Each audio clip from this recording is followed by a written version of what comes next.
Welcome to session 16 of the Bible in a Year commentary. If you started this series on the 1st of January, then today should be the 16th of January. Today we'll be looking at Genesis 48 to 50 and Psalm 16. But so far in Genesis, we've read through the creation of the earth, the rise and fall of humanity, and God choosing a new family to be his.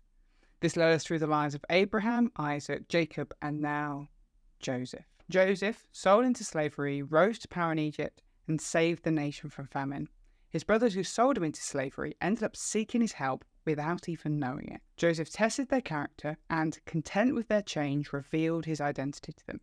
He invited his family to Egypt, where Pharaoh offered them the very best of his land, despite the Egyptians' disdain for shepherds. As we near the end of Genesis, things have come full circle.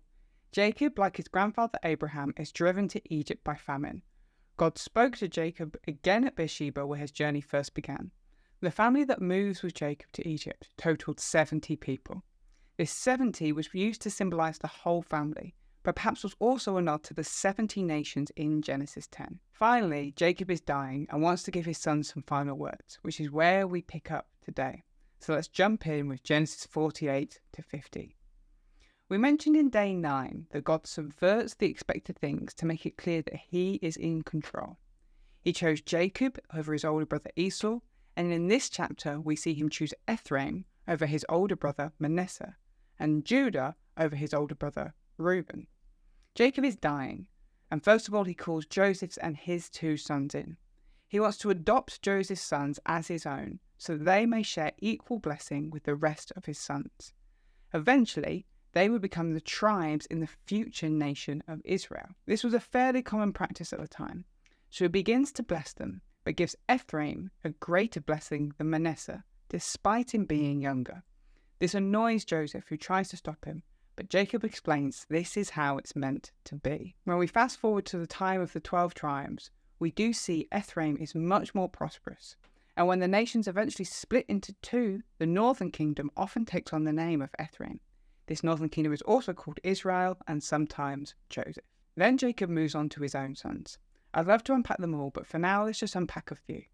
First of all, we get Reuben, his oldest. But if you remember way back in Genesis 35 verse 22, Reuben thought it would be a good idea to sleep with one of his father's wives. Jacob didn't do anything at the time, but he still remembered. He decided to strip Reuben of his blessing as the oldest. He won't be the leader over his brothers. He's going to give that role to someone else. Then there's Simeon and Levi. If you remember in Genesis 34, they tricked a whole town into getting circumcised and then slaughtered all of them while they were still reeling from the pain. Jacob strips these guys of their right to land. Interestingly, down the line, the tribe of Simeon does get a plot of land, but it's completely surrounded by the tribe of Judah. As we progress through Israel's history, we see the tribe of Simeon mentioned less and less, so it seems likely that eventually it just gets absorbed into the tribe of Judah. The tribe of Levi is interesting. Though this seems like a curse, God uses it for good. He claims this tribe for himself, and they become his priests and temple servants.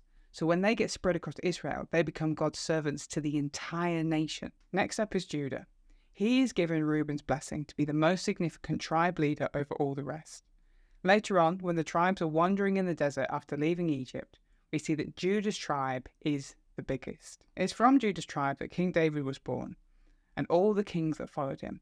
When the nation split in 2, the southern kingdom becomes exclusively known as Judah. When the people were taken into exile and then allowed to come back, they became known as Jews, which come from Judah's name. This is the difference between a Jew and an Israelite.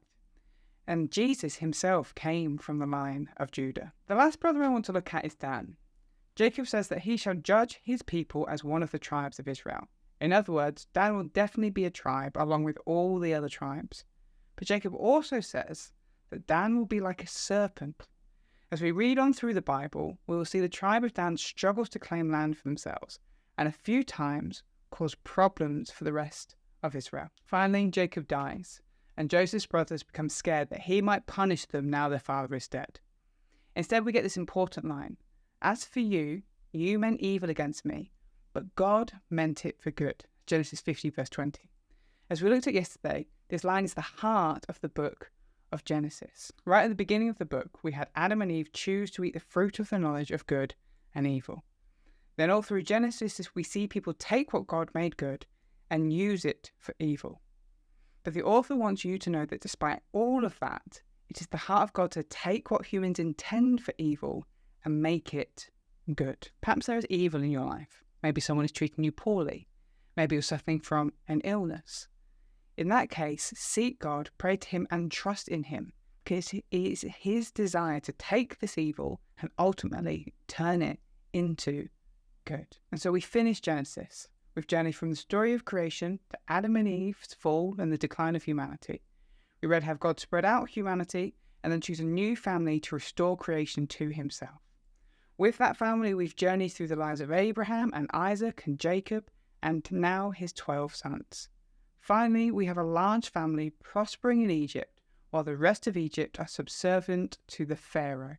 This is where Exodus will pick up, as it follows the growth of the family and the resentment of the Egyptians. But for now, you've finished the book of Genesis. That's one down and only 65 to go. Unfortunately, most of them aren't as long as this one. As always, just take a moment to celebrate the win. But then let's move to Psalm 16. This psalm is attributed to King David and fits into the category of trust psalm.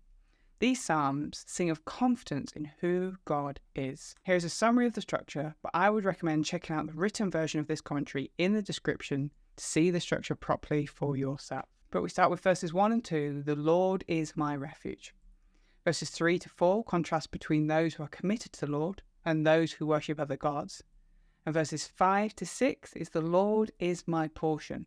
Verses 7 to 8, the Lord is my comfort. And verses 9 to 11, the Lord is my joy. The psalm opens up with the psalmist laying out their stall, so to speak. God is the one that they trust in.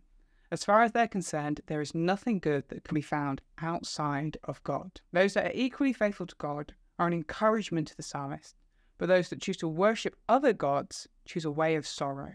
The psalmist will never make offerings to other gods or even speak their names. He wants nothing to do with them. And so he sets his eyes back on the Lord. The Lord is our portion and inheritance. For an Israelite, being a follower of God was part of their inheritance. Just like someone enjoys wealth or property being handed down to them, the Israelites see their faith as a blessing that they inherit. This is also true for us as Christians. This access to God is something we inherit as adopted children of God. The Lord is our comfort. When we are unsure or are struggling, it is the Lord who comforts us and advises us. He goes before us and protects us, holding us stable even when it feels like we're unstable. This promise is picked up in the New Testament when they talk about Jesus' resurrection. God did not abandon Jesus to death, but restored him to life. Because of all this, the Lord is our joy. We have the security that God won't abandon us. He offers us life. His very presence is a source of joy. Thanks for joining us today. Take a moment to reflect on what you've read and share your thoughts or questions below.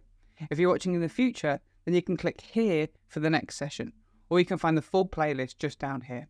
To receive these daily commentaries in your email inbox, subscribe here or via the link in the description below. Have a great day, and I'll see you tomorrow.